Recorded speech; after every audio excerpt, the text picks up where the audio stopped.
अन्नदाता, अन्नदाता, नीत तुम्हारा अन्नदाता। पग पग पर है संग तुम्हारे अन्नदाता।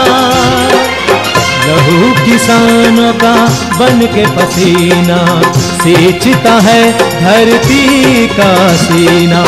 मेहनत का तेरी हक दिलवाने, नई तकनीक नई खोज बताने। पशुधन को गुणवान बनाना, पौध सुरक्षा को सिखलाना, खेती के सब गुर समझाने, भारत का सरताज बनाने। आठों पहर है संग तुम्हारे अन्नदाता, अन्नदाता। नमस्कार, आप सभी का स्वागत है अन्नदाता कार्यक्रम में। आपके साथ मैं हूं सोनाली सिंह। हमारे देश के किसान जन का पोषक है, वह श्रम का देवता है, अन्नदाता है। उसमें ही भारत की आत्मा निवास करती है। ऐसे ही किसानों की प्रगति के लिए हम खेती बाड़ी से जुड़ी हुई बहुत सी नई लाभकारी जानकारियां हर रोज सुबह लेकर आते हैं। तो चलिए कार्यक्रम शुरू करने से पहले देखते हैं क्या है आज के अन्नदाता में। अरहर की फसल में समय रहते करें कीट रोग नियंत्रण।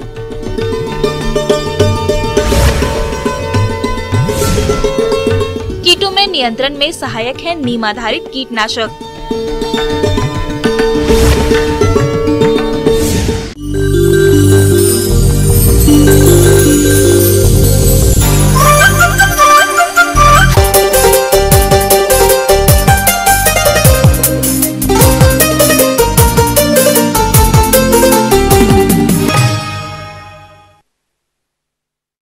अरहर की खेती प्रदेश के सभी क्षेत्रों में की जाती है और किसान इसकी फसल लगाकर अच्छा लाभ भी कमाते हैं। लेकिन कभी कभी फसल में कीट और रोगों के प्रकोप से फसल खराब हो जाती है, जिससे अरहर के उत्पादन में कमी होने लगती है और किसानों को आर्थिक नुकसान होता है। तो आपके सामने इस तरह की समस्या नहीं आए, इसके लिए आप कीट और रोग नियंत्रण कैसे करें, इसके बारे में जानकारी दे रहे हैं कृषि विज्ञान केंद्र शहडोल के कृषि विशेषज्ञ डॉक्टर ब्रजकिशोर प्रजापति।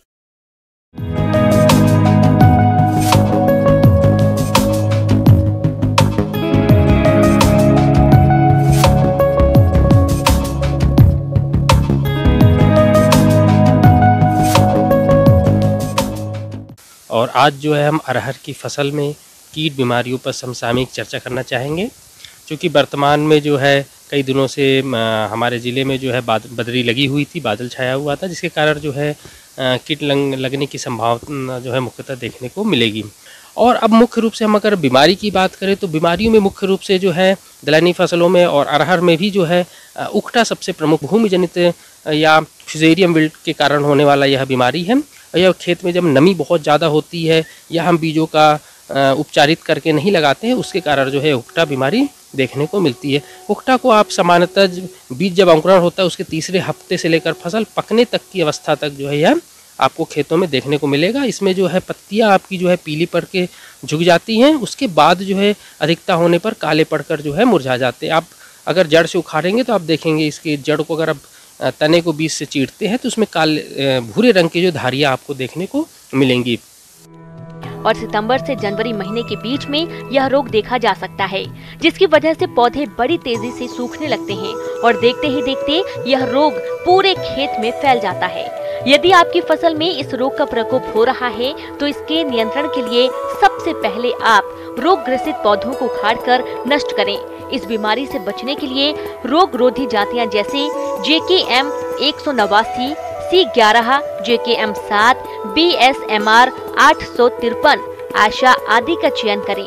इसके लिए भी किसान मित्रों जो है आप निश्चित रूप से बीज को उपचारित करके आप खेत में बुआई करें। अगर रासायनिक फंजीसाइड के द्वारा उपचार करना चाहते हैं, चाहे कार्बेंडाजिम मैंकोजेब की जो है 2 ग्राम मात्रा जो है प्रति केजी बीज को उपचारित करने के लिए उपयोग में ला सकते हैं। ग्रीष्मकालीन गहरी जुताई करें। तो उसके अलावा जो है आप निश्चित रूप से फसल चक्र को आप अपनाएं। उस लगातार एक ही फसल को जो है आप लगातार एक खेत में न उगाएं। तो अरहर की फसल में मुख्य रूप से जो कीट लगते हैं उसमें फल मक्खी है।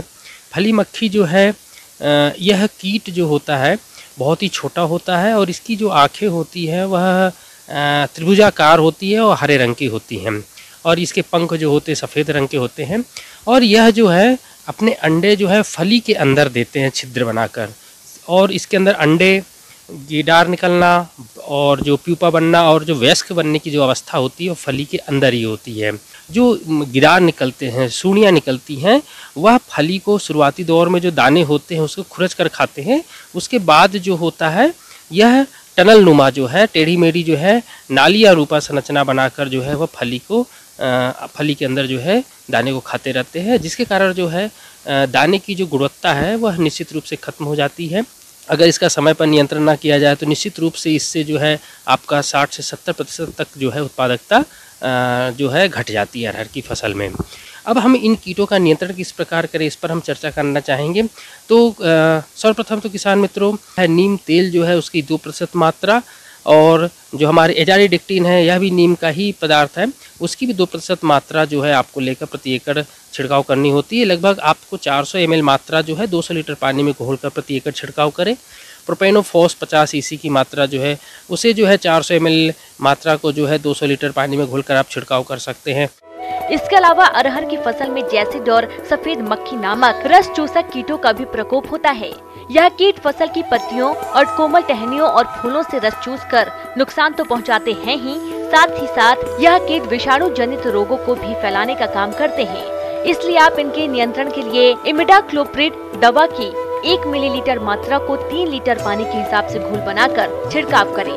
अब इसके बाद जो है फली भेदक कीट जो होता है हेलिकोबर्पा यह जो है दलहनी फसल में मुख्यतः सबसे प्रमुख कीटों में से एक होता है और यह जो है इसकी जो मादा होते हैं अंडे जो हैं वह पत्तियों के कोमल भाग जो होते हैं या पुष्प होते हैं फली होते हैं उस पर जो है अंडे देने का कार्य करते हैं और उससे जो सूढ़ियाँ निकलेंगी गिडार निकलते हैं यह शुरुआती दौर में तो पत्तियों को जो खुरच कर खाते हैं।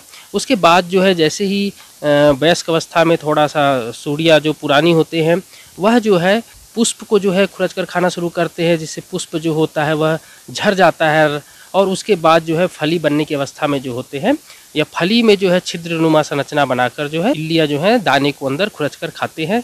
आप देखेंगे मुख्यतः जो है जो इल्लियों का आधा शरीर जो होता है पीछे का भाग जो होता है वह फली के बाहर की ओर लटका हुआ होता है और उसका मुख्य भाग जो होता है वो फली के अंदर होता है। तो यह मुख्य रूप से सबसे प्रमुख कीटों में से एक है।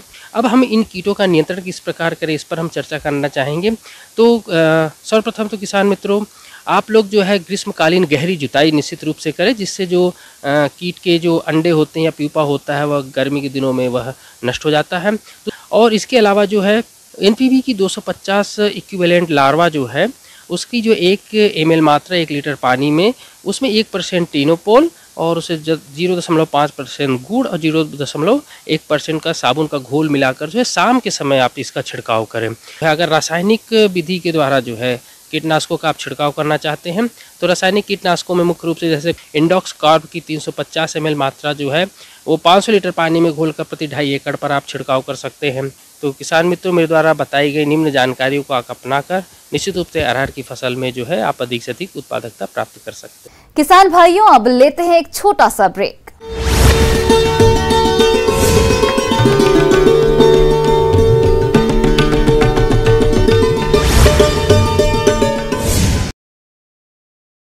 इंदौर में प्रवासी भारतीय सम्मेलन का आगाज आज पीएम मोदी ने किया औपचारिक शुभारंभ। 10 जनवरी को तक चलेगा सम्मेलन।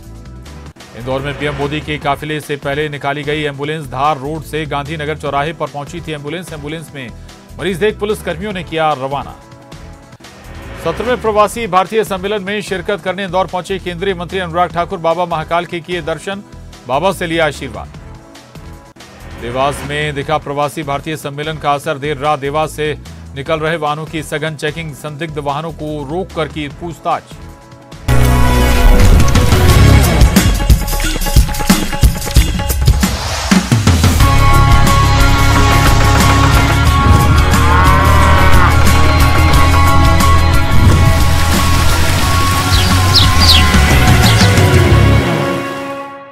ब्रेक के बाद आप सभी दर्शकों का अन्नदाता में स्वागत है।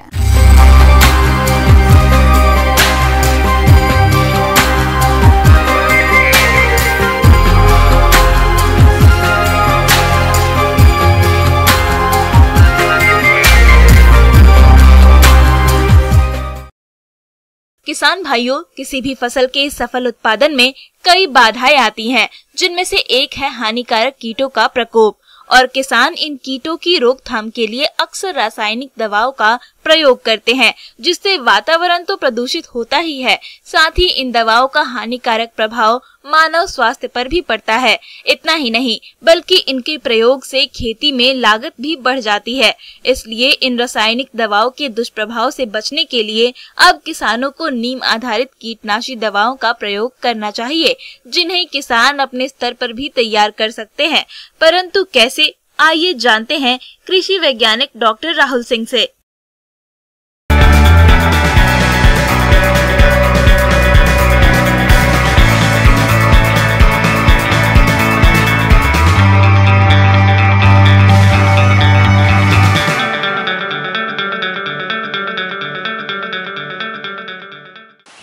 आज की कृषि की चर्चा विषय में हम जैविक रूप से किस प्रकार कीटनाशक का निर्माण करें, उस प्रक्रिया में नीम का इस्तेमाल कैसे किया जाए और कौन कौन से तरीके हैं जिससे नीम से हम जैविक कीटनाशक को बना सकते हैं, उस पर बात करेंगे। तो जैसा कि किसान भाइयों आप जानते हैं कि सर्वत्र भारत में कोई भी ऐसा क्षेत्र नहीं है जहाँ पे नीम का वृक्ष नहीं पाया जाता। इसके साथ साथ हमारे क्षेत्र में कई और भी ऐसे पौधे होते हैं जिनका हम इस्तेमाल कीटनाशक बनाने के लिए कर सकते हैं। तो आज सबसे पहले हम बात करेंगे नीम के जैविक कीटनाशक बनाने की विधि। आज खेती में रासायनिक उर्वरक और खाद का प्रयोग निरंतर बढ़ता ही जा रहा है। ऐसे में रासायनिक खाद से पैदा हुए फल, सब्जी और अनाज के सेवन से कई प्रकार के रोग उत्पन्न हो रहे हैं। इसे देखते हुए सरकार की ओर से जैविक खेती को बढ़ावा दिया जा रहा है और इसी के तहत आज हम नीम से बने हुए कीटनाशी की चर्चा करेंगे। नीम एक ऐसा अद्भुत पेड़ है जिसे वैद्य की संज्ञा दी जाती है। इसकी पत्तियों से लेकर तने तक उभरे सूखे छिलके, निम्बोली, यहाँ तक कि पत्तियों के तिनकों में भी औषधीय गुण छुपे रहते हैं। इससे किसान भाई आसानी से बहुत कम लागत में घरेलू नीम कीटनाशक बना सकते हैं। सबसे पहले किसान भाइयों, आप जो है नीम की पत्तियों को इकट्ठा कर लें। इसकी मात्रा आपकी जैविक कीटनाशक बनाने की मात्रा पर निर्भर करती है।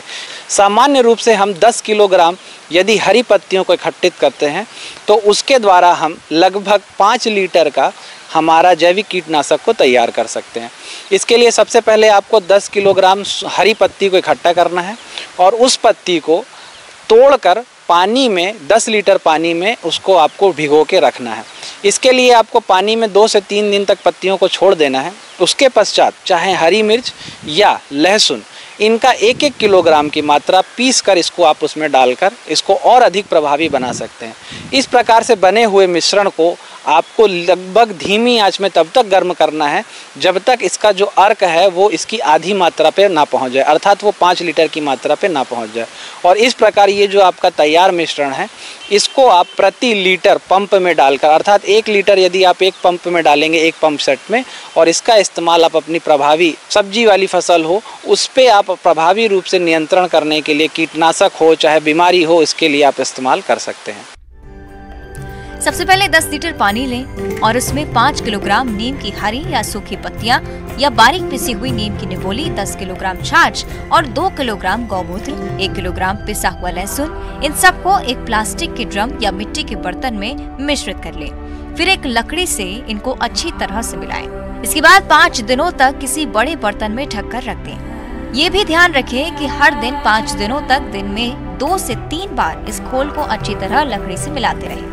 जब इसका रंग दूधिया हो जाए तो इस घोल में 200 मिलीग्राम साबुन और 800 मिलीग्राम ट्रिपोल मिला दें। अब इसका प्रयोग फसलों में अन्य कीटनाशकों की तरह किया जा सकता है।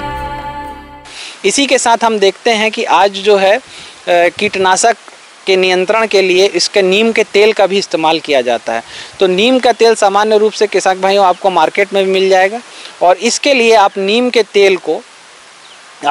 तेल की मात्रा को 100 ml की मात्रा को यदि 1 लीटर पानी में घोलकर उसमें यदि आप थोड़ा सा अपना 80 ml के आसपास यदि कोई भी जो घर में उपस्थित डिटर्जेंट है उसको मिलाकर 10 लीटर पानी में पूरा घोल तैयार करके इस्तेमाल करते हैं तो ये भी कीटनाशक आपके छोटे स्तर पर प्रभावी रूप से कीट नियंत्रण करने में आपकी मदद करेगा। तो इस प्रकार से आप जैव कीटनाशक का निर्माण नीम की सहायता से आसानी से कर सकते हैं।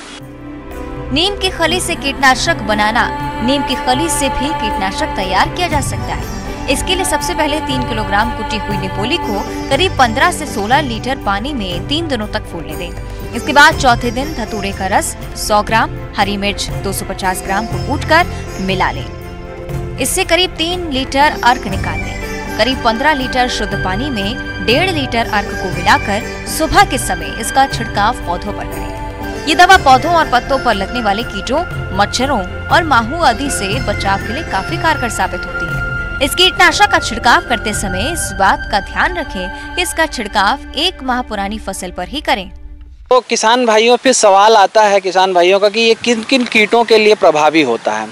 तो सामान्य रूप से हम सब्जी वाली फसलों पर इसका उपयोग करते हैं तो प्रभावी नियंत्रण देखने के लिए मिलता है।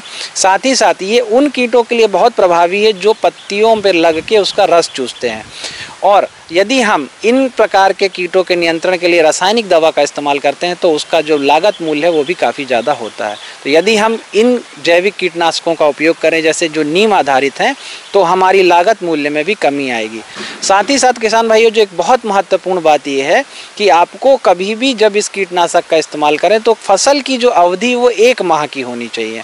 1 माह पुरानी फसल पे जब आप इसका इस्तेमाल करेंगे तो किसी भी प्रकार का दुष्प्रभाव के लक्षण आपको देखने के लिए नहीं मिलेंगे। तो आशा करता हूँ किसान भाइयों को ये जो कीटनाशक है, जैविक कीटनाशक निर्माण की विधि, उसके बारे में जानकारी पाकर अच्छा लगा होगा। आगे और भी हैं खेती बाड़ी से जुड़ी हुई बहुत सी रोचक जानकारियां। यहाँ रुकेंगे एक और छोटे से ब्रेक के लिए।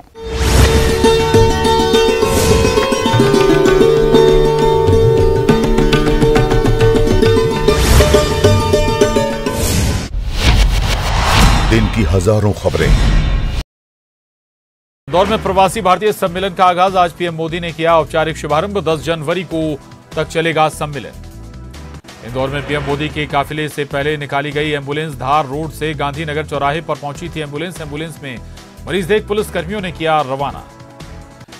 17वें प्रवासी भारतीय सम्मेलन में शिरकत करने इंदौर पहुंचे केंद्रीय मंत्री अनुराग ठाकुर बाबा महाकाल के किए दर्शन, बाबा से लिया आशीर्वाद।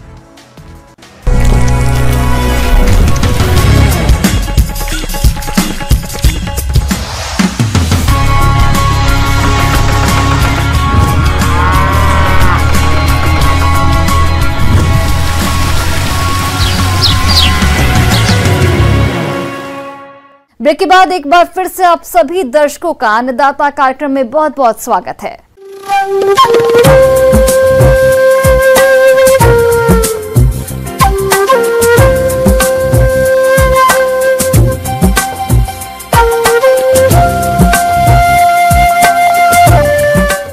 मौसम विभाग के रिपोर्ट पर साप्ताहिक कृषि सलाह इस प्रकार है।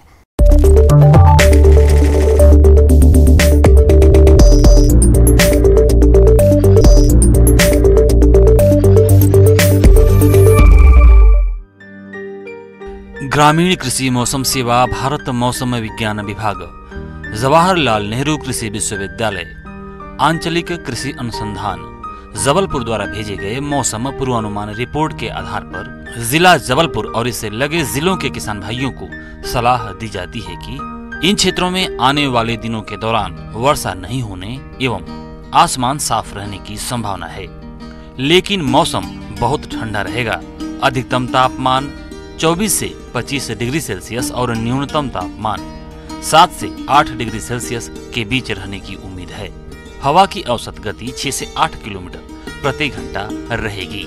ऐसे में इन क्षेत्रों के किसान भाइयों को सलाह दी जाती है कि गेहूं की फसल में 21 से 25 दिन की अवस्था पर पहली सिंचाई करें व इसके पश्चात खरपतवार नियंत्रण करें।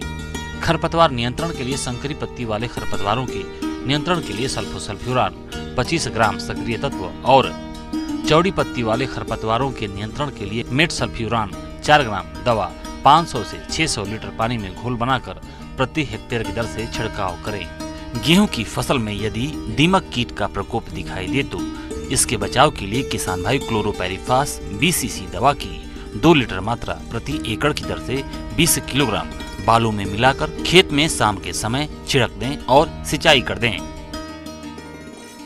सरसों की फसल की सतत निगरानी रखें। सरसों में छाछिया रोग व सफेद फफूला रोग व मृदु रोमिल आसिता रोग की संभावना हो सकती है। अतः इनके लक्षण दिखाई देने पर नियंत्रण के लिए 2.5 ग्राम मैंगोजेब अथवा 2.5 ग्राम रिडोमिल दवा प्रति लीटर पानी के हिसाब से घोल बनाकर पहला छिड़काव 40 से 45 दिन की फसल में और दूसरा छिड़काव 55 से 60 दिन की फसल में करें। चने की फसल में वाई या टी आकार की खूंटियां गाड़ दें। प्रति एकड़ करीब 40 से 50 खूंटियां गाड़ें, जिस पर पक्षियों के बैठने का स्थान बन जाएगा, जो इल्लियों को चुन चुनकर समाप्त कर देंगी। बादल युक्त मौसम रहने के कारण चने में कहीं कहीं तंबाकू की इल्ली का प्रकोप देखा जा रहा है, जिसका नियंत्रण करें। मटर की फसल पर 2% यूरिया के घोल का छिड़काव करें, जिससे मटर की फलियों की संख्या में बढ़ोतरी हो। मटर की फसल में चूड़ी फफूंदी रोग की निगरानी करते रहें। इस रोग में पत्तियों, फलों और तनों पर सफेद चूर्ण दिखाई पड़ता है। इस रोग से बचाव के लिए फसल में सल्फेक्स दवा 3 ग्राम प्रति लीटर पानी के हिसाब से घोल बनाकर छिड़काव करें। इस तापमान में मक्का चारे के लिए अफ्रीकन टाल और लोबिया की बुआई की जा सकती है। बेबी कॉर्न की HM4 की भी बुआई कर सकते हैं। जल्दी बोई गई अलसी की फसल फूल निकलने की अवस्था में है।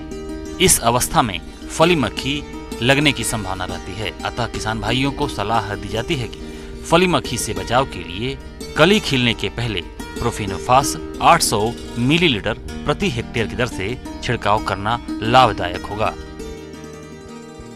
इस मौसम में प्याज की समय से बोई गई फसल में थ्रिप्स कीट के आक्रमण की निरंतर निगरानी करते रहें। प्याज में पर्पल ब्लॉच रोग की निगरानी करते रहें। रोग के लक्षण पाए जाने पर मैंकोजेब 3 ग्राम प्रति लीटर पानी के हिसाब से घोल बनाकर छिड़काव करें। आम और नींबू में पुष्पन के दौरान सिंचाई न करें और मिलीबग व हापर कीट की निगरानी करते रहें। खुरपका मुंहपका के नियंत्रण के लिए पशुओं का टीकाकरण करें। एक्टो परजीवी को नियंत्रित करने के लिए जानवरों के पूरे शरीर पर ब्यूटाक्स या क्लीनर 2 मिलीलीटर प्रति लीटर पानी के हिसाब से प्रयोग करें और दवा लगाते समय जानवर का मुंह लपेट कर रखें। बकरियों को PPR बीमारी से बचाव के लिए टीका लगाया जाता है, जो सर्दियों के दौरान आम है। खुरपका और मुंहपका रोग के खिलाफ 2 महीने की भेड़ बकरियों का टीकाकरण करवाएं।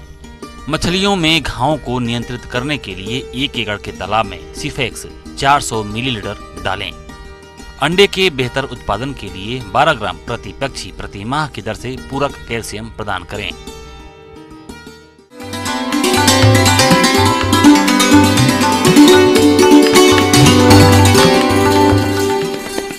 आइए जानते हैं अन्नदाता निःशुल्क फोन के माध्यम से पूछे गए समस्याओं का समाधान।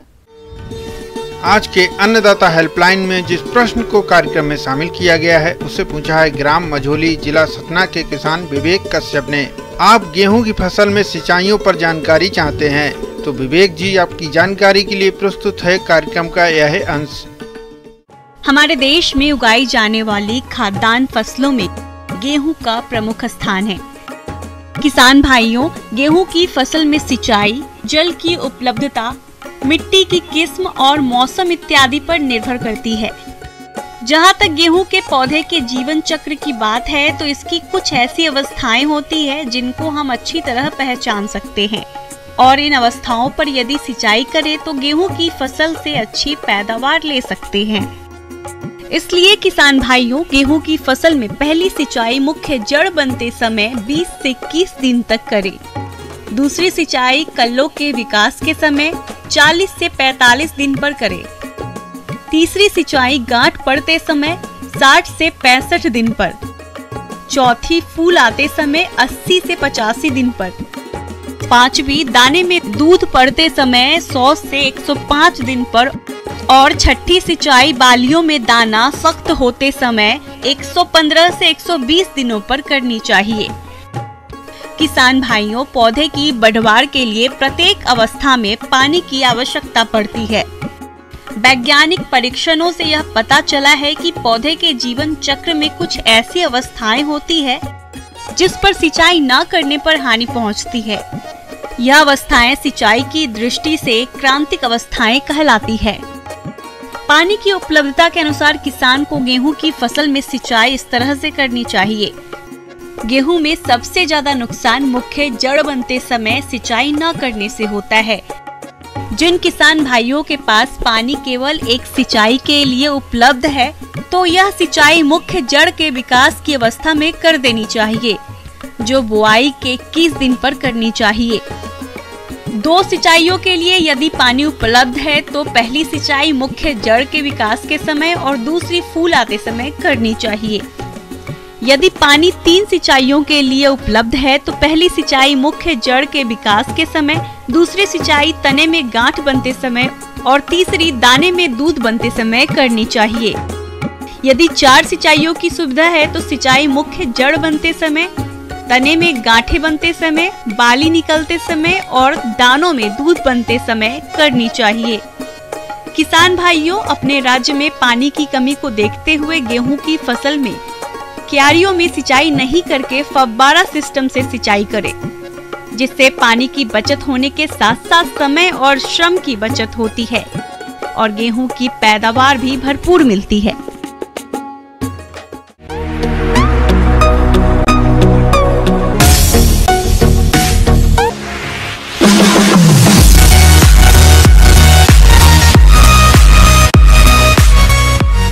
एक नजर डालते हैं राज्य के कुछ मंडियों के प्रमुख फसलों के बाजार भाव पर।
किसान भाइयों, कृषि संबंधित समस्या या सुझावों के लिए आप हमें इस पते पर संपर्क कर सकते हैं। प्रोड्यूसर अन्नदाता news 18 Madhya Pradesh Chhattisgarh, Ramoji film city Hyderabad 501512। साथ ही आप हमें ईमेल भी कर सकते हैं। हमारा ईमेल आईडी है p18annadatamp@news18.com। इसके अतिरिक्त आप हमें निःशुल्क हेल्पलाइन नंबर 18008892 पर सोमवार से शनिवार सुबह 10 से शाम 4 बजे के बीच संपर्क कर सकते हैं। अब समय हो रहा है आपसे विदा लेने का। कल फिर से आपसे मुलाकात होगी कृषि से जुड़ी महत्वपूर्ण जानकारियों के साथ। नमस्कार।